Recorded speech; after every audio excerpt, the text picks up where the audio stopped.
Lepo pozdravljeni, drage gledalke, spoštovani gledalci. V okviru Univerze v Novi Gorici že 5. leto deluje tudi Visoka šola za umetnost. In z menoj je dekan Visoke šole za umetnost, profesor Boštjan Potokar. Dobrodošli. Dober dan. Visoka šola za umetnost, rekla sem 5. leto, pravzaprav zdaj pripravljate 5. generacijo na vpis na začetek študijskega leta. Pa vendarle ni ta šola šele od takrat. Kje je izvor? Šola se je ustanovila kot malo drugačna privatna šola leta 1994.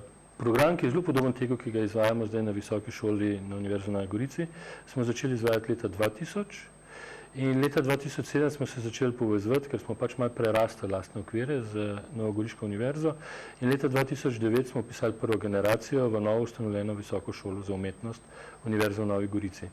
Tako da, kot ste rekli, letos smo ravno prejšnji teden končali s sprejemnimi izpiti za 5. generacijo.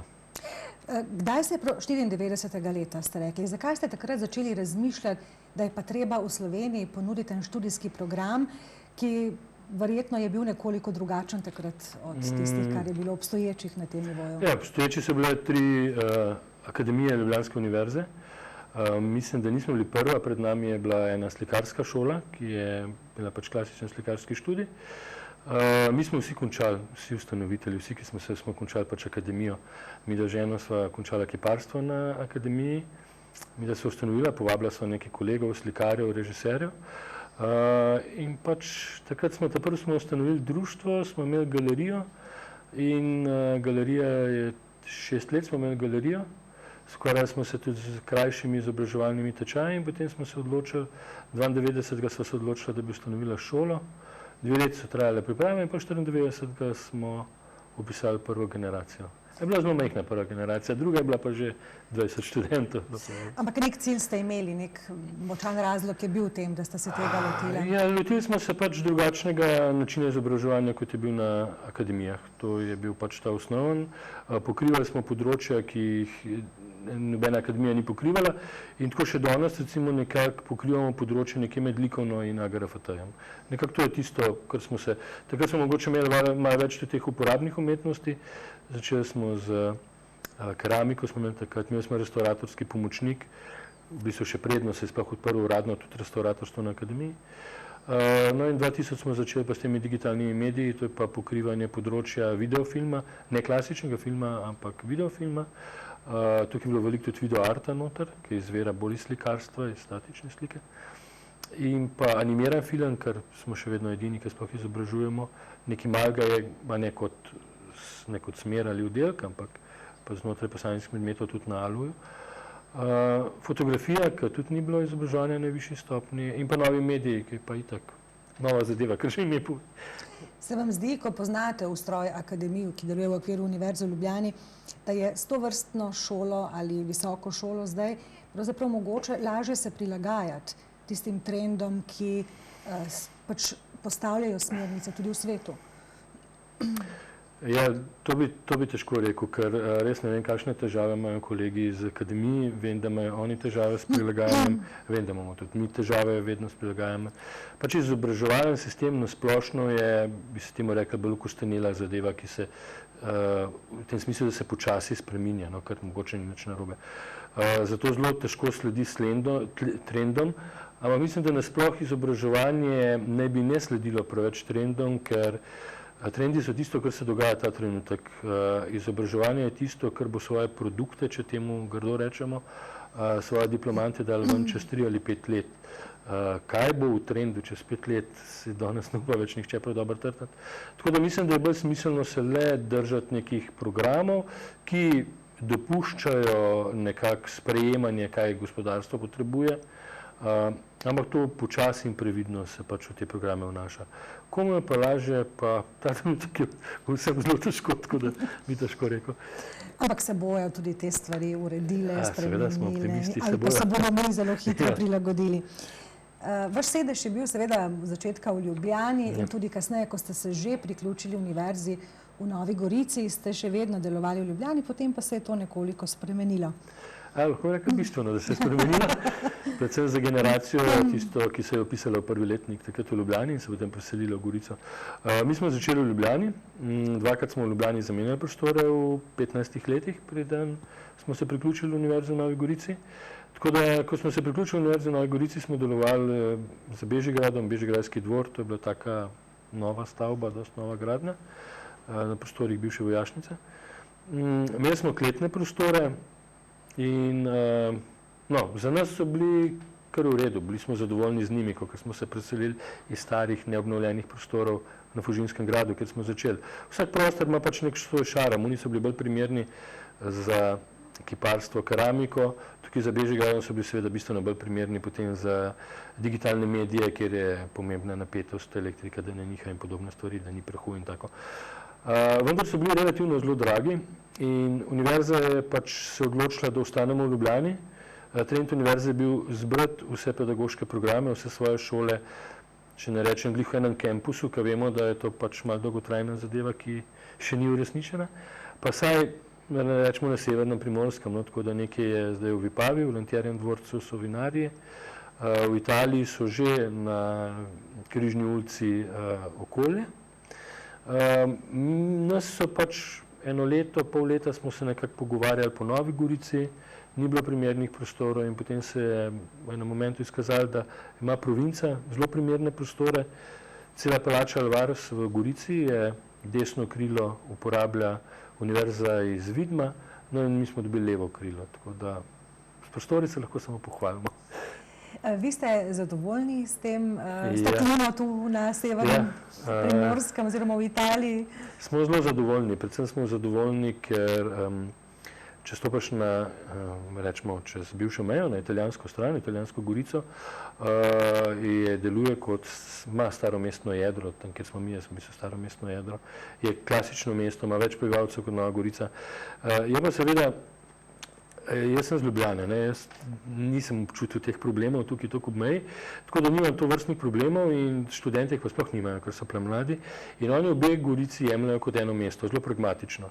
Tam, kaj je ceneje za jesti, ja grejo jesti. Tam, kaj je cenejše za stanovati, tam si najamajo stanovanje. Tako da nekateri živijo v Italiji, nekateri v Sloveniji, jejo zato, ker so boni večinoma v Sloveniji, kavo se pijo v Italiji, ker je žal še vedno boljša kot pri nas. Tako da oni to zelo pragmatično jemljajo in to vrstnih težav nimajo in meje praktično ne opazijo. Vozijo se s kolesi sem ter tja, tako da. Ali pa en lep sprehod od sedeža univerze. 10 minut, tako da ni prav daleč. Tako, da greste lahko tudi peške, ko urejate kakšne stvari. Kaj pa glede študentov, ste dosegli cilj? So in številčno in tako populacijsko ste dosegli tisto, kar ste želeli? No, nikoli ne smeš se pohvaliti, da si že dosegel, ker pa bi mogel nekati. Seveda se da še, ne povečevati števila študentov, ker v bistvu interes je pri nas vedno presega razpisana mesta. Predvsem bi radi mogoče malo več, bi rekel, poenostavljeno internacionalizirali. Mi imamo zdaj na dodiplomskem, na študiju prve stopnje, imamo recimo vsaki drugi generaciji kakšnega hrvaškega študenta, ali pa rečemo iz bivše Jugoslavije. Letos imamo prvič eno Italijanko, ki je prava Italijanka. Namreč na prvi stopnji smo obvezani izvajati v slovenskem jeziku. In Hrvatom to ni toliko težko, pa Srbom se kar hitro navadijo. Italijanom je seveda težji, ampak tako da nje se malo pomaga z angleščino. Je pa bistveno bolj internacionalno je pa druga stopnja, tam pa imamo nekaj Hrvatov, Srbov, Italijanov, kjer se pa itak izvaja celoten program ali v slovenščini. V bistvu je tako, da imamo, ker je z večjimi univerzami narejen, dve ga izvajamo v celoti, to je Reška akademija pa mi, kar pomeni, da osnovni pogovorni jezik je angleščina, vkolikor so sami slovenski ali pa se študenti strinjajo, se lahko govori tudi samo slovensko ali pa samo hrvaško, to recimo je bil primer zdaj na Reki, ki smo imeli eno delavnico. Mi si pač želimo čim več študentov, da lahko čim bolj izbiramo, to je pač normalno, imamo sprejemne izpite in potem če od 40 izbereš 20, je boljš, kot če jih od 21 izbereš 20. 20 je torej vpisano. 20 je na prvi stopni in 10 na drugi stopni. Tako. Sprejemne izpite ste omenili, kakšni so ti sprejemni izpiti? Ja, sprejemni izpiti so mogoče malo drugačni, kot so na Akademijah v Ljubljani. Mi imamo nekako po vzoru angleških šol. Sprejemni izpit izgleda je v 2 stopnjah, se pravi, formalno v 3 stopnjah, ker se mora študent prijaviti prvo, zdaj so bili sprejemni izpiti za te, ki so se prijavili v prvem roku. To je bil rok enkrat do 10. marca, na Kitajcih so se mogli prijaviti. Potem so mogli oddati do 28. junija mapo. Mapa je bila sestavljena iz njihovih del, ki so jih sami izbrali, kaj izberejo. Naša zahteva je, da so v digitalni obliki oddana. Druga stvar je bil njihov portfolio, predstavitveni, nekako, ker svoje delo nasplošno predstavijo tudi za nazaj, kaj so do zdaj delali, celotno biografijo in pa motivacijsko pismo, zakaj se hoče ravno k nam opisati. Te mape je potem 4-članska komisija, v bistvu so 4-krat so bile pregledovane, vsak član posebej ocenjeval. In potem so bili povabljeni prejšnji teden, so vsi prišli na razgovor, ker je bil pa 3-članska komisija, imela pa razgovore z njimi in z vsakim posebej. Pogovor, v bistvu te naši sprejemni izpiti niso toliko, da bi nekako izločevali, ampak bolj je grajeno na pogovoru. Se pravi, če mi ugotovimo skozi mapo, da se nam zdi, da kandidat ni najbolj primeren, to preverimo še skozi pogovore in mu enostavno odsvetujemo. Predvsem je namenjeno temu, mi bi radi, da skozi intervju bodoči študentje točno izvejo, kakšna je naša šola, kakšen je naš program in da mi od njih zvemo, da se to želijo, ker jim lahko mi ponudimo in da oni izvejo, kaj mi sploh lahko ponudimo. Ker pač najbolje je imeti študenta, ki je zadovoljen, da študira pri tebi, ne nekoga, ki je nezadovoljen, da ni nekje druge, ali da si želi nekaj drugega, kakor mu šola lahko nudi. No, tako da te pogovori so temu namenjeni.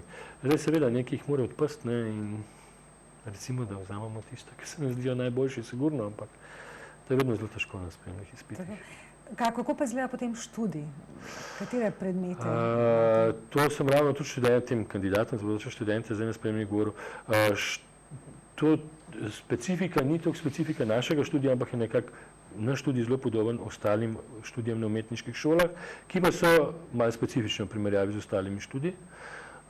Predvsem to pomeni, da je relativno veliko praktičnega dela. Je tudi teorija, vendar je teorija skozi prakso. Predvsem je pa zelo močno, ker je veliko dela je timskega, je zelo močno vezano na čas in prostor. Se pravi, študent mora biti prisoten takrat, ko se snema. Če ga takrat ni, je tisto zamudil.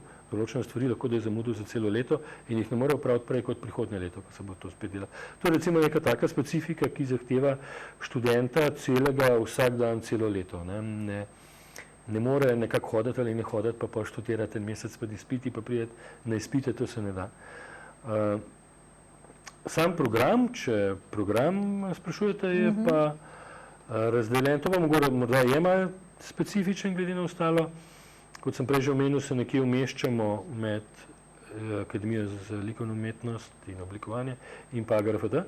Se pravi, pri nas imamo razdeljeno na module, to je, zdaj govorimo o programu prve stopnje digitalne umetnosti in prakse. To je video, film, fotografija, novi mediji, animacija in pa sodobne umetniške prakse kot dodatek možne izbire v 3. letniku. Specifika je v tem, da grejo vsi študenti v 1. letniku skozi vse, se pravi, da bazično spoznajo vse 4 osnovne module, v 2. letniku si on izbere svoj modul, taka piramida je, in pridobi nekaj obveznih predmetov glede na svojo izbiro, nekaj ima izbernih predmetov in v 3. letniku je pač večji del usmerjen v pač njegov glavni modul z nekimi obveznimi predmeti še zraven, ampak nekako je 3. letnik po bolonjski je pač že skoraj polovica v diplomsko delo. V lanskem študijskem letu ste prvič vpisovali podiplomske študente.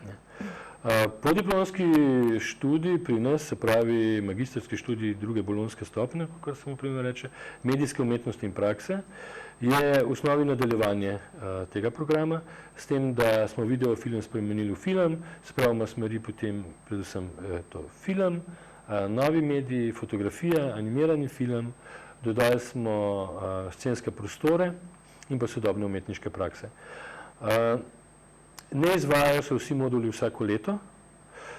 Posebnost tega študija je, da smo ga naredili preko nekega evropskega projekta, imenovanega Adriart, in kjer smo združili konzorcij 4 univerz, Poleg naše univerze, se pravi Visoka šola za umetnost Novogoriške univerze, je Akademija primernih umetnosti Reške univerze, Studio za sodobno umetnost Tehnične univerze v Gracu in pa DAMS univerze v Vidmu. S tem, da Hrvati, se pravi Rečani in pa mi izvajamo program v celoti, medtem ko Avstrijci in Italijani izvajajo pa samo en studio tega programa. Studio je v bistvu minimalno 10 do 14 dnevna delavnica, kjer so prisotni vodi, pač organizira ena univerza, vodijo njihovi mentori, prisotni so še mentori ostalih univerz in pa seveda študenti vseh univerz. Tako da vsak študent, ki se vpiše v ta program, mora opraviti minimalno 3 študije, vsak semester enega, razen zadnji semester, in potuje med temi univerzami. Graz in pa Udine izvajajo, kot sem rekel, samo en studio, medtem ko Hrvati bojo pa letos prvič odprli. Tudi mi smo lansko leto začeli, oni bojo pa letos začeli. Ravno prejšnji teden smo imeli delavnico scenografsko na Reki in istočasno je bila zraven promocija programa na Hrvaškem. Kdo so študenti, odkot prihajajo? Nekaj ste že omenili, da imate zdaj na dodiplomskem Italijanko, Hrvata. Na drugi stopni mi smo naredili nekako v glavnem v smislu na naše diplomante, da bojo nadaljevali. Zdaj težko bi govoril, koliko smo tukaj zadeli, kako jasno prvo leto so prišli tisti, ki so čakali. Jih je večina naših, 4 ali 5 so tujih, ki niso bili prej naši, so končali različne druge šole. Eden je iz Hrvaške, pa še ena je iz Hrvaške, na pol Hrvaška, na pol Slovenska, eden je iz Italije, ena je iz Srbije, tako je recimo struktura po narodnosti na drugi stopni. Ampak se pravim, to bi bilo za počakati še par let, pa se bo malo umirili, bomo videli, kaj je v povprečju. No, seveda na eni strani študentje, na drugi strani predavatelji. Tudi tukaj je izbor tistih, ki pač z vami sodeluje, nekaj jih že verjetno dlje časa, sicer pa za nove vsebine pridobivate verjetno tudi sproti nove. Ja, se dogovarjamo pač z novimi, kjer je potrebno, ko smo odprli drugo stopno, je bilo treba dobiti tudi nekaj novih predavateljev. Z nekaterimi sodelujemo že od začetka, odkar smo sploh odprli program iz tega področja izobraževanja. Imamo pa različno, imamo kar veliko slovenskih predavateljev, imamo nekaj tujcev in imamo zdaj nekaj predavateljev, ki so študirali v Sloveniji in nekaj, ki so študirali v tujini. Se pravi, za film seveda je FAMU tukaj, Praška akademija, v tam mislim, da imamo 3 predavatelje, režiserje in fotografe. Imamo tudi kakšne bolj zvezde, starejše. No, povejte, katere? Grlić Rajko, recimo, je taka svetovna zvezda, Rastko Čirić, od naših, recimo Janez Burger, sigurno v ta trenutek. Zdaj, veste, kako je to, če 43 ostale pa ne. 41 je bilo predavateljev na prvi stopni in 21 na drugi stopni v lanskem, tem zadnjem študijskem letu. S tem, da seveda nekateri predavatelji so za zelo kratko obdobje. Mi smo se odločili že tako na začetku, ko smo začeli šolo, da bomo program res razdelili na zelo majhne celice in tam bo predaval tisti, ki je specialist za tisto enoto. Tako da imamo zelo veliko število predavateljev na ta račun. Dobro, recimo Burger na drugi stopni ima velik področje filma, ampak recimo je za dokumentaren film že spet svoj, za neke korpofilme že spet svoj, tako da imamo zelo razdeljeno, za montažo že spet drug, za pisanje scenarija že spet nov. Seveda pa iz tega sami ste rekli, da je ogromno praktičnega dela, nastajajo tudi izdelki, konkretni izdelki, ki jih tudi predstavljate, kaj ne? Ja, to je pač pri teh šolah normalno in nekako navada, tako da mislim, da že enih 6-7 let, se pravi, že preden smo bili na univerzi, smo s filmi začeli sodelovati na tem glavni festival, je festival slovenskega filma, zdaj v Portorožu zadnja leta. Tam je pač sekcija študentskega filma, tam sodelujemo vsako leto, letos mislim, da bomo 8 filmov prijavili. Pač neki zbor naredijo naši mentori za film in tisto se prijavi potem na ta festival. Potem pa recimo izbrani filmi sodelujejo še na drugih festivalih, po svetu, po Evropi, po svetu. Meni se zdi recimo zelo pomembno, da ravno ker govorim o tem umestnem pokrivanju, da imamo študente, ki sodelujejo s svojimi filmi v Portorožu na zelo klasičnem filmskem festivalu in imamo po drugi strani študente, ki sodelujemo s svojimi deli na nagradi ESL, recimo, celo Zmago enkrat naš, ki je pa zelo vizualna. To je pač nagrada ESL za Srednjo Evropo, približno nekako pokriva, najvišja nagrada. Tako da na zelo različnih, imamo tudi študente potem, ki na Animateki sodelujejo, na pač edinem pravem festivalu animiranega filma pri nas. No, na par filmov je pa res tako bilo zelo, kako bi rekel, festivalskih, da so veliko potovali okoli, predvsem diplomski film Diplomanta Šubica, Zadnje kosilo, ta je bil na več kot 100 festivalih, recimo to je animiran film. En film iz Babica ga imenujejo, mislim, da je od 1912, študentke zdaj 3. letnika je potoval tudi na 6-7 festivalov, že je dokumentarno igrani film. Tako da nekaj jih je takih festivalskih.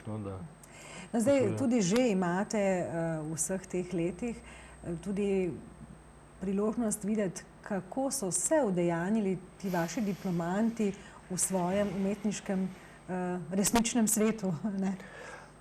Ja, to je pač pri umetnosti vedno ta problem, tako imam problem zaposljivosti, kako bi ti mu rekla, drugačnem študiju. V bistvu tisto, kar je za nas nekaj, s čimer se lahko pohvalimo, kot posebnost, že spet, je pridobitev statusa samostojnega kulturnega delavca. Se pravi, da diplomant v času študija sodelujejo na tako pomembnih razstavah, da lahko kot diplomira zaprosi in ta status pridobi. To pomeni, status je pač dvostopenjski, pridobi status, potem pridobiš pravico, da ti država iz proračuna plačuje ta minimalni razred za prispevke. No, to jih je kar nekaj že diplomantov dobili. To se mi zdi en tak lep uspeh, se pravi, da jih neka neodvisna komisija ministrstva spozna za primerne, dovolj pomembne na področju umetnosti v državi, da jim oni plačujejo. Drugi načini zaposlitve so pa klasične, mislim klasične v smislu službe, kot se temu reče, kjer se zaposlujejo, pri nas v glavnem po televizijah, takele, privat televizije so veliko zaposlovale, zdaj, ki je čas krize, seveda bistveno manj, potem so razne agencije, produkcijske hiše, te so zaposlovale, tam se je dosti zaposlovali. Mi smo imeli ponavadi obrnen problem, da smo mogli študente v drugem letniku odganjati, da ne montirajo, to za montažo so jih največ zaposlovali, ker pa so po cele dneve montirali, pa so že malo napol nehali v šolo hoditi. Tako da teh zaposlitev kar je veliko.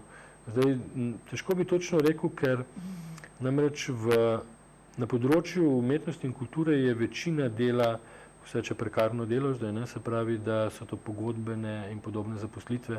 Redki dobijo stalne službe za nedoločen čas, to je izjemno redko na tem področju. Celo status dobijo zdaj za 3 leta in te vsake 3 leta obnavljajo.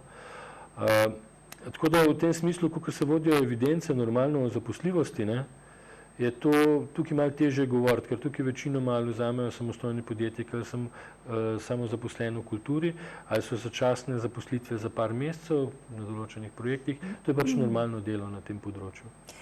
Veščine, ki jih pridobijo skozi študij, so katere, recimo, kaj so, omenili ste, so montažeri, režiserji, scenografi? Ja, mi tukaj vedno pravimo, da ne izobražujemo režiserjev, snemalcev in montažerjev, kot recimo, če grem čez nagrade fotokarma programa, ampak avtorje filmov. Se pravi, vsak od naših mora iti skozi vsa ta 3 področja skozi, pa še scenarij mora napisati, pa še produkcijo mora poslušati in potem se on sam izoblikuje, kaj je tisto, s čimer se bo bolj ukvarjal. Mi ne pričakujemo klasičnih režiserjev, če kdo bo, okej, ampak ne pričakujemo tega, da bo res v klasičnem smislu režiser, čeprav tudi nekateri se zelo tako potem ukvarjajo naprej, ampak avtor v tem smislu, da so to manjše skupine, ki se zbirajo za neke filme, vsaj zaenkrat niso delali celovečernih filmov, šlo je za krajše filme, za dokumentar, pol velike teh videov, ki se zdaj dela. Znajo montirati, znajo snemati in zato se jih največ pobere za tako dela. Ja, no se verjetno to je tudi trend v svetu, celovit avtor, ne? Ja. Ja, to je, Da znaš sam od začetka, od zasnove. Znaš, če do drugega ne, se ni postprodukcije. mišljeno, da bi samo vse delal, ampak saj točno veš, Da kaj veš lahko od drugega proces, zahtevaš da poznaš proces, ja. in pričakuješ, kaj se da narediti. Ne. To je recimo tisto, ker se pravi, to je zelo timsko delo. Ne. Mogoče pa animiranem filmu imajo več, lahko ljudje sami delajo, pa še tam ponovadi vsaj 2-3 so v skupini. Pri igranjih in teh filmih je to ponovadi timsko delo, ampak če drugega ne, če poznaš področje, točno veš, kaj lahko pričakuješ, kaj lahko zahtevaš. Kakšne so omejitve recimo tega. No. To je nekako bil namen v programa, da je tako, kot je. Cilj tega, da te produkte, te filme, vse, kar ustvarite, vendarle ponudite javnosti na eni strani prek festivalov. Tudi mi bomo poiskali priložnost, da bomo izdelke vaših avtorjev, izdelke vaših študentov, avtorjev, posredovali našim gledalcem. To je pomembno. Ne? Ja, sigurno. Sicer je to lar por lar. Ne? Ja, recimo, ne, ampak nekako namenjeno vedno je publiki, ne, se pravi, avtor pričakuje neko refleksijo nekoga, se pravi, nekomu pokaže, oni reagirajo, to, če drugega ne, njega postavi v odnosu do samega dela, neko pozicijo. Ampak sigurno je zelo pomemben, da televizije prikazujejo izdelke, se pravi, neke filme, ki jih študente naredijo, poleg svoje redne produkcije, ne vem, ki kupuje ali sami producirate, ne vem, kako imate vi, da prikazuje tudi tisto, kar je produkt na področju izobraževanja. Tukaj namreč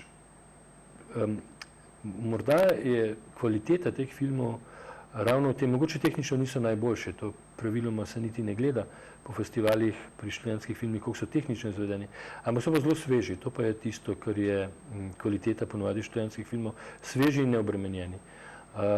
To so ljudje, ki so stari 25 let, ki čutijo v sebi zelo močno željo potem, da bi nekaj povedali, niso obremenjeni, da so par let čakali na to, da so pridobili finance, da so lahko se lotili filma, ampak lahko udarijo z vso širino, z vsem ogorčenjem in željo, ki jo imajo v sebi in naredijo film. Tako da te filmi so ponovadi zelo, tudi na festivalih je zelo zabavno jih gledati, ker so res malo drugačni, kot smo navajeni. No, bomo spremljali, seveda, kot rečeno, tudi mi. Kaj pričakujete od novega študijskega leta, gospod Potokar? Ja, da bo finančno malo bolj šlavu, kot je prejšnjo, ali pa vsaj ne slabš. Drugače pa, kot vedno, čim boljše študente, ki bojo čim bolj zadovoljni, čim več diplomantov, ki bojo čim prej začeli delati, potem lahko. Tako. Jaz se vam zahvaljujem za vsa ta pojasnila, da ste nam predstavili vašo visoko šolo. Vse dobro v prihodnjem študijskem letu, veliko dobrih izdelkov vaših študentov in seveda srečno. Hvala. Hvala vam, da ste nas povabili in za vašo željo. Hvala lepa.